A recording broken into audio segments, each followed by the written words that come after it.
And if you look at how popular location tracking is, it's actually super unpopular for consumers. So there's probably going to be a lot more pressure from consumers on companies to give them a reason to give their location data.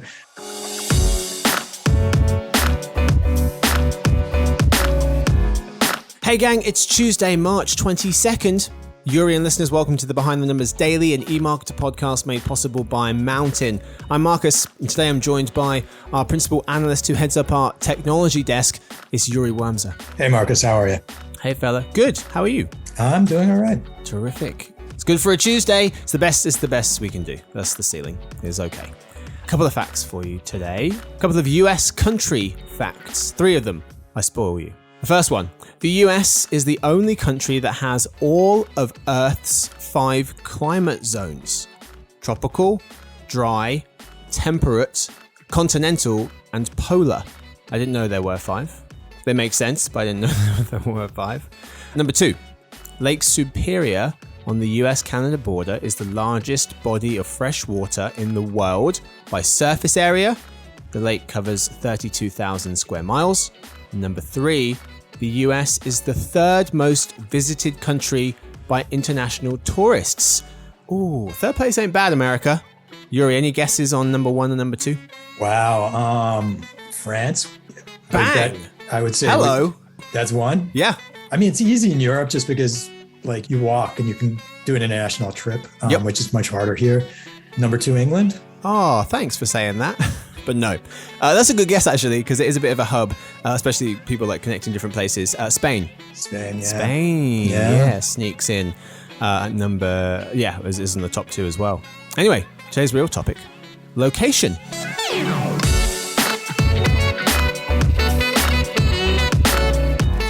Yory, we're talking about location today. You recently put out a piece of writing about location. Let's get the full title of that, Yory. What was the report called? It's Location Intelligence 2022. As privacy concerns rise, aggregated data takes center stage. So let's talk about it. One of the things that jumped out to me, Yory, was you had a quote in there that said, despite privacy concerns, most companies using location data expect that it will become even more significant. And you cite a BCG survey showing that 9 out of 10 executives worldwide who used location data expected it to become even more important in the next 3 to 5 years. So Yory, how can location data and privacy concerns coexist? Yeah, I mean, there are a couple different ways. First of all, if you're using the location data that's identified to a person, it has to be clearly opt-in. And there are ways to do that. I mean, there are ways where the consumer experience just becomes better. I mean, think about if you want to use location to notify a store you're approaching it for pickup of an order. It makes sense if, it's nice for the store to know that you're 5 minutes away. Things like that, where there's an obvious benefit to you to give that information. But I think, more broadly, depersonalizing the information, location data, aggregating it, and using it in a way for, all types of intelligence. And I think that's where you're going to see a huge amount of growth in the next few years, where location data is used in new industries and in new ways as kind of a long-term source of intelligence. You said about in terms of it being a benefit to the consumer. Is there one way in your research, is there one way in particular that consumers see a benefit to location, and one way that companies are positioning their need to collect that data as being beneficial for the consumer? I'd say there are 2 ways. One, so for companies in general, if your physical location affects your customer service with the company. So as I mentioned, the example of retailers, if you're near a store and you need directions to a store, that helps. But there are a lot of apps where location is necessary. For instance, navigation.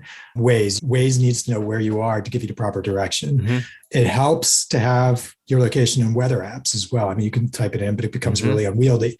Now, the question is, do they need to know exactly where you are within a meter? For something like a weather app, it might make sense that they know which city you're in or which part of the city you're in. They don't necessarily need to know where you are within a few meters, though.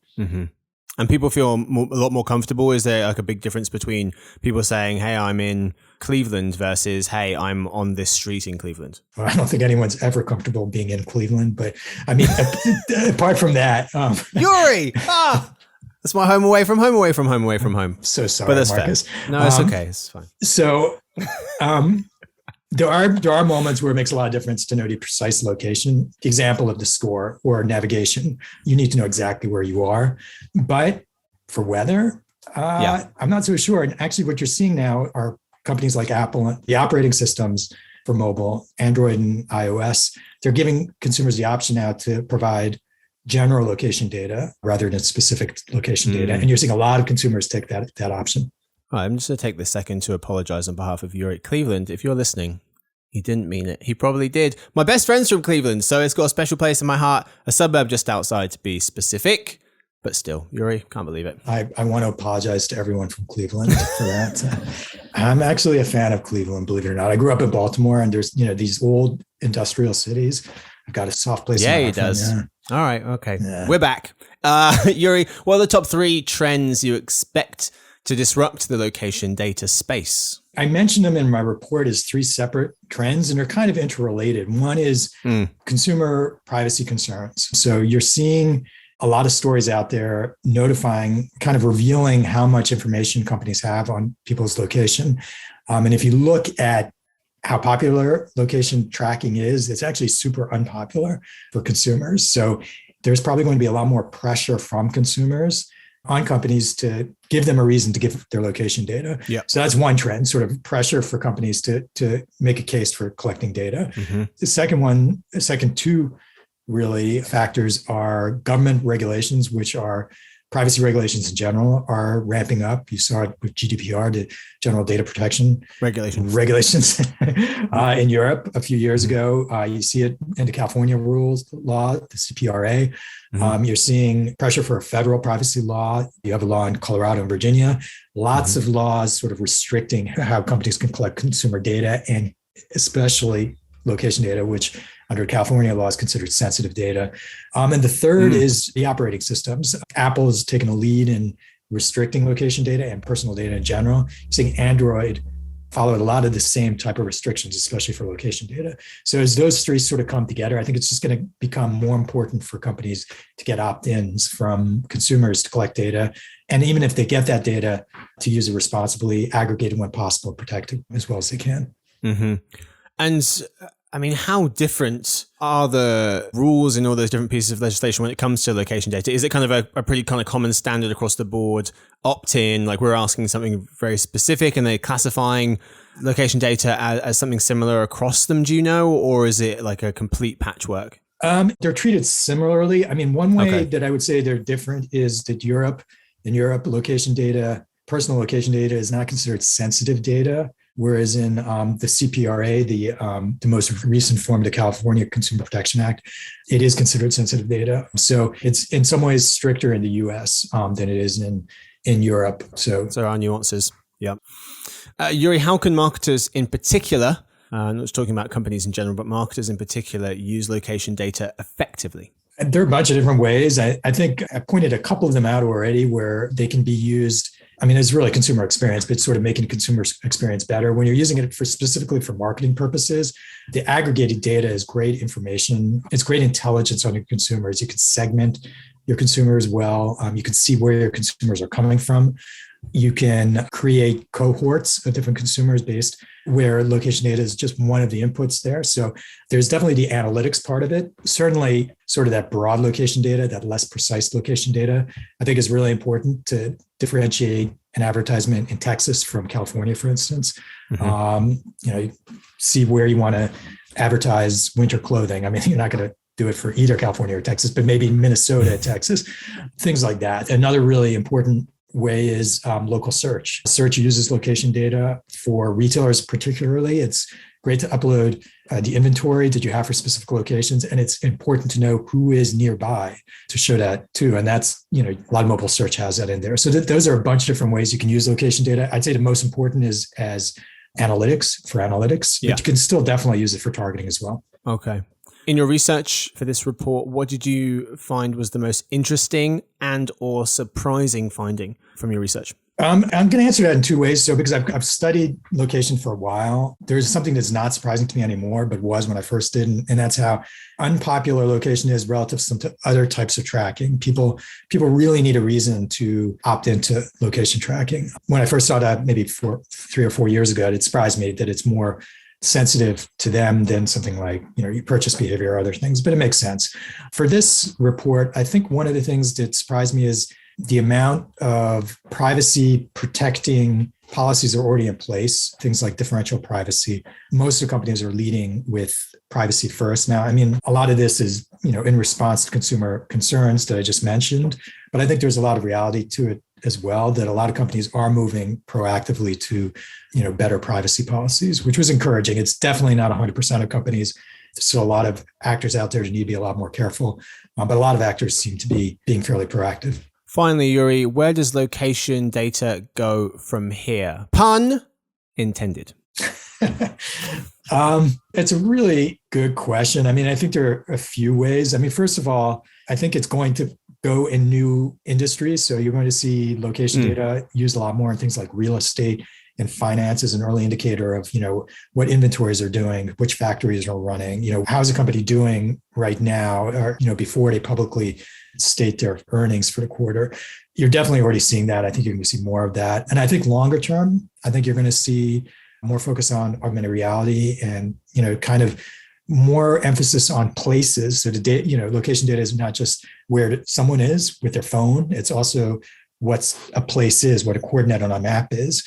And that I think is going to get more important. That second data is going to become even more important as augmented reality and things like the metaverse start to take shape. And I'm not super bullish on the metaverse, but I do think that a lot of these anchored experiences in the world, especially augmented reality experiences, are going to become more common. Fascinating. Well, that's it for the lead. It's time now for the halftime report. Yory, what is your takeaway from the first half? My takeaway for the first half is that location data can be super powerful, but it has to be opt-in. Sounds good. Location Intelligence 2022, as privacy concerns rise, aggregated data takes center stage is the title of Yory's very, very recent report. Check that out if you're a pro subscriber. It's time now for In Other News, but first a quick word from our sponsor, Mountain.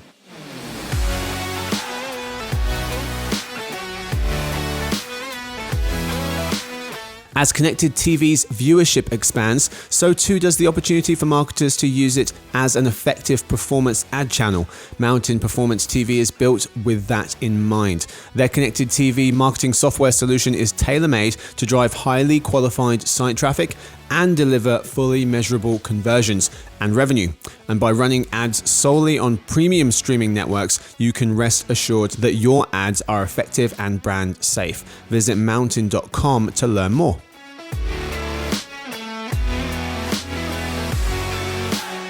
All right, folks, we are back today in other news. What was the most impressive part of Apple's recent earnings? And what will be the most exciting mobile customer experience development in the next 3 years? Story 1. Apple somehow made $123 billion in Q4. Yes, $123 billion. In October, November, and December of last year. That's up 11%. Why not? Buoyed by strong sales of the iPhone 13, Apple now has 1.8 billion active devices. In 2016, it had half as many. By comparison, Google said last year that they now have over 3 billion active Android devices. Those devices, not just phones, for both Apple and Google. Apple's services business, which includes ad and subscription revenues, grew 24% year on year to a record nearly $20 billion. As Insider Intelligence analyst Nina Getson notes, Apple itself has been benefiting from its app tracking transparency privacy changes last year, even as some publishers and advertisers struggle with it. Apple also managed to make $35 billion in profit. $35 billion in profit in Q4. Yory, the most impressive part of Apple's recent earnings, though, was blank. For me, definitely it was their iPhone sales. They were over 71 billion, which was a record for them. Tremendous performance. The reason it surprised me is not because the iPhone 13 wasn't great. It's because of the supply chain issues. Your supply chain issues hit all types of electronics out there. Apple has been incredible about dealing with the supply issues, the chip issues. I think they've been prioritizing the iPhone over things like the iPad and Macs. And they totally crushed it in their Q1 by, with this quarter. Really tremendous on the iPhone. Yes, indeed. Story 2. Andy Norman, co-CEO and president of digital consultancy Mobiquity, just wrote a piece in Inc. titled, what the next 10 years will look like for smartphones. He notes that countless smartphones have been released since the first iPhone in 2007 with advanced cameras and better screen resolution. But it's the experiences these devices provide that make them so addictive. Mr. Norman has some thoughts on what's next for the mobile customer experience. Number one, Starbucks will send a notification asking if you'd like your regular coffee order started before you open the app. That's what he thinks might happen in the future. Number two, amusement parks. They could use beacons to identify a loyalty member and offer them a fast pass.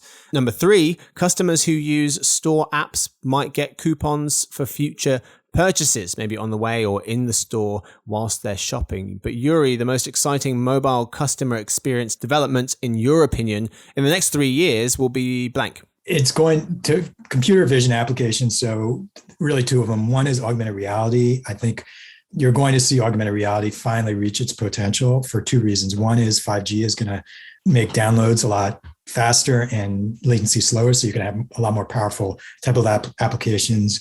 You're also seeing a lot of development. You're seeing just tons of investment in augmented reality. And I think it's the first place you'll see that is on mobile phones, not on headsets or VR or anything like that. And then related to that is visual search. I think visual search it's not widely used yet, but I think it is going to become more and more used as it gets better and better. And it already is pretty good. Mm-hmm. Well, that's all we've got time for, unfortunately. Yory, thank you so much for hanging out today. Yeah, no, my pleasure. And thank you to Victoria. She edits the show. And thanks to everyone listening. Tune in tomorrow for the Behind the Numbers Brand Anatomy Show, the eMarketer podcast made possible by Mountain, where our very own Jeremy Goldman will be speaking with Ashley Ross from Bank of America. Oh, look at that. Didn't even mean to do that little play on words there. That was smooth. It was definitely accidental. I'm the least smooth person in the world. That was not on purpose.